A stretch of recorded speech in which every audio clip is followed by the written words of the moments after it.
မိတ်ဆွေတငယ်ချင်းတွေနော်ဒီမှာစားမယ်တောက်မယ်ဆိုရင်တော့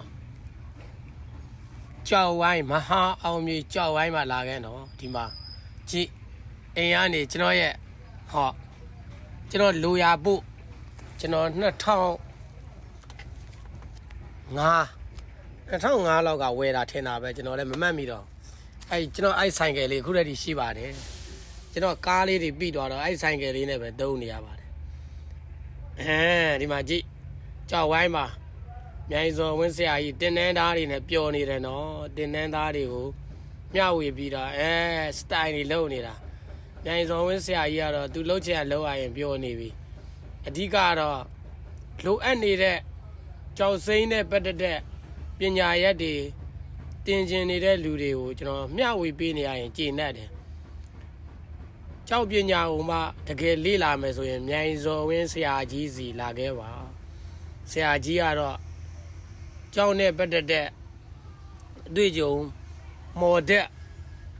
30ကျော်နှစ်ပေါင်း30ကျော်ကဲမော်တဲ့ကဘယ်ကြောက်ဘယ်မော်ဘယ်ကထွက်တယ်ကြောက်မျိုးကြောက်သားရမ်းရင်မစေးအိုးကျင်းဘလူလဲဆိုတာတော့ဆရာကြီးကျိုးဓားတွေအကုန်ပါတာခွဲမဲ့တတိဓားတွေတော့ဟုတ်ကဲ့ဒီ6လပိုင်းတက်မဲ့ကြောက်စိမ်းဝါဒနာပါတဲ့ညီကိုမောင်နှမကိုမြားကိုဖိတ်ခေါ်ပါတယ်နော်ဆရာကြီးမြိုင်စော်ဝင်းကမတက်မချင်းအသက်တင်ဟုတ်ကဲ့မနေ့ပိုင်းဆို6ခွဲကနေ8နာရီခွဲ9ခွဲကနေ17ခွဲနေခင်းကနေ2နာရီကနေ4နာရီတနေ့ကိုမနာပဲနဲ့ဆရာကြီးကပညာတွေကိုမျှဝေပေးပြီးတော့သင်ပေးနေပါတယ်ဟုတ်ကဲ့ကဲကြည့်ဝိုင်းထဲမှာရေတန့်နဲ့ဆေးတာနော်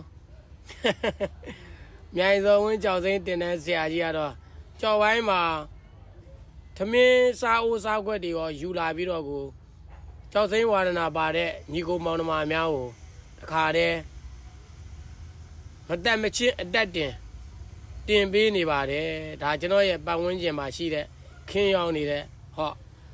ကြောက်စိမ်းအယောင်ပေါ့နော်ဒါကတော့ကျွန်တော်တင်နန်းသားတွေပေါ့ကျွန်တော်ကမတက်မချင်းလက်တွေ့ကျွန်တော်ဒီကြောက်တွေနဲ့ဘယ်မော်ဒီဈေးကွက်အဓိကကျွန်တော်တို့ကဈေးကွက်ဗျ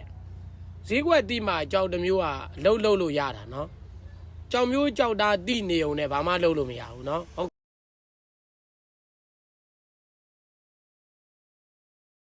အဓိကဈေးကွက်ကောတိမှာပါဆရာကြီးကတော့တခါတည်းကြောက်မျိုးကြောက်သားရောဈေးကွက်ကောတခါတည်းတွဲပြီးတော့လှုပ်စားလို့ရတဲ့အဆင့်ထိဆရာကြီးနဲ့တခါတည်းကိုဖိရင်ပြီးရင်ကက်တခါတည်းတွဲပြီးတင်ပေးနေပါတယ်နော်6လပိုင်းလေးကိုဖိတ်ခေါ်ပါတယ်6လပိုင်းလေးကိုမြိုင်စော်ဝင်းကြောက်စိမ့်တင်တဲ့ဆရာကြီးကဖိတ်ခေါ်ပါတယ်နော်